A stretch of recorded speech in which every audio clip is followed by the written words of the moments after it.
Hi, there's a story in the Bible that talks about when Jesus turned over the tables in the church. We're going to get to that. But right before that, he was hungry, and as he was walking along the path, he came across a fig tree, and the fig tree had no figs. And to his discontent, he told the fig tree, "No one will ever eat from you again," because the fig tree had no fruits.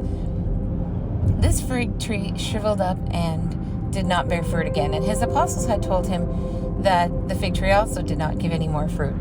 So what Jesus was doing is he was speaking to the fig tree and the root. He was unhappy with its results, so he chopped it down, not literally but figuratively. And he did have the power to do this, as he says, we will do the works that he did and also much greater. But he got it from the roots, because if he was to say something from the top up or to cut it down from the top out, then the roots could regrow the system. But to get something out from the root, you need to get a shovel and dig down deep. You need to go deep to the bottom of it. And when you dig deep underneath the root of a plant, you see where the roots, where the root stems have gone. So maybe they went to the left, to the right, to the north, and to the south, and you get all those veins of the roots. That's what's going on right now in our world.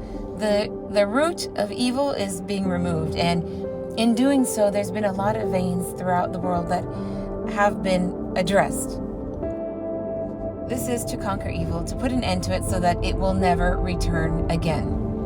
Now, after that, there's another story where Jesus was angry when he sees the taxes being collected in his Father's house. So in the church, there were tax collectors and merchants, and they were mixing money in the Father's house. And Jesus was angered by this.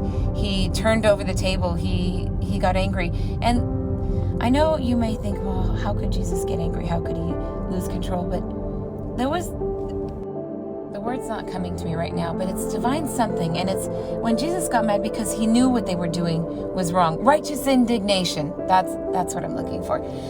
He knew that what they were doing was wrong, so he turned the tables over. Now, we could compare this to mega churches that, I believe it's in 8013C. I believe that's the code that you can receive a tax break for giving a donation to a church. Now, according to the Bible, we're not supposed to mix money and the church together. But we are going to see, as we have been seeing, the 7 mountains of influence come down.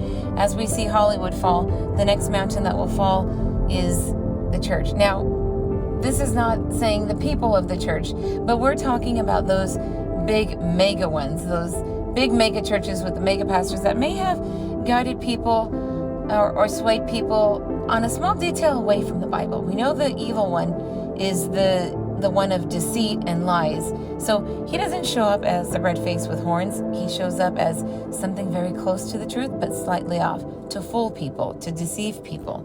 So these mega churches and mega pastors could have been saying, oh, yes, you should go ahead and do that medically, or yes, you should do this or that, or yes, everyone is welcome, everyone of this, you can do whatever you want, do what makes you happy, which you should follow what's within your soul, because that's placed in there by God. But fact check everything against the Bible. If it lines up with the Bible, it comes from God. And if it doesn't, then you may want to check or do a little more research. Where is it coming from?